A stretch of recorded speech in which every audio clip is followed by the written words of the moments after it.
doesn't like time lapses? They make even the most mundane crap that nobody cares about look interesting.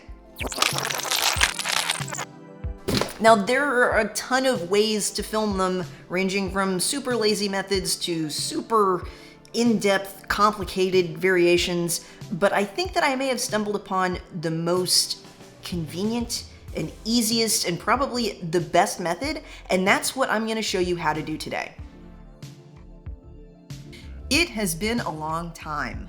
I realize that, and I'm very sorry that I have neglected you for so long. But in my defense, some really cool things have happened. I've been working on starting my own video production business, and I finally got my demo done, which I'll put a link to in the description. But a couple of days ago, we had something miraculous happen here in Texas. We got snowed in, or I guess we don't really get snowed in. We get a ton of ice and nobody knows how to drive in it. So I had to stay home, which meant that I finally had time to kind of relax, get caught up on some of my YouTubers that I love to follow. And in that process, I came upon this really cool video from Peter Lingren where he talks about how he does his time lapses in S&Q mode. I just thought this was totally brilliant. It's so clever, but the problem was the way that he explained it in his video, it was kind of in passing. It was kind of meant for people that already knew about S&Q mode and how to set it up and everything, and I came across a few roadblocks, so let's talk about it. The first thing you're gonna wanna do is go up to S&Q mode, and then you'll go into your menu. And then in the second tab up at the top here, the purple camera tab, you're gonna pick that and go down to S&Q settings.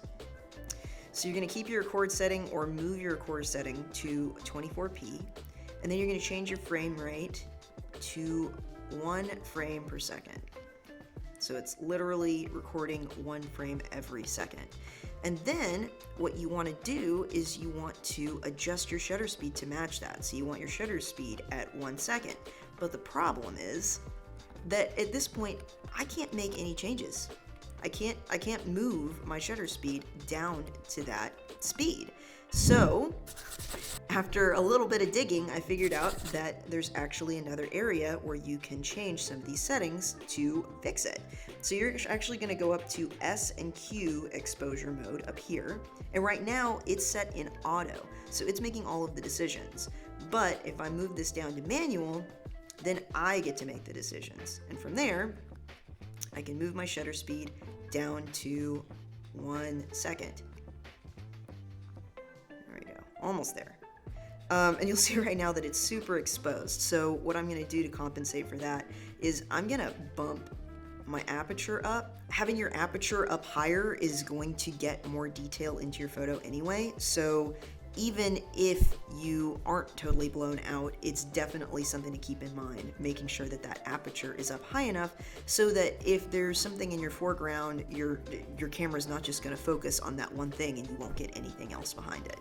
And another reason that I really love this method of doing time lapses is the file size. It probably took me 5 minutes of straight recording to make this time lapse, and the file size is only 46.1 megs. That's pretty impressive. If you're somebody who does a lot of quick content, like for Instagram, for social media stuff, and you don't like to do a whole lot of editing on the back end, this is definitely something that you should add to your tool bag. And now that you know how to create time lapses this way, maybe you want to know how to nail that exposure when you set everything up. If that's the case, make sure that you check out the video that I have linked up on the screen where I show you how I use zebras to easily get great exposure every single time. So I will see you in the next one, and I promise you that I won't make you wait nearly as long. Not even a fraction as long. So I'll see you soon.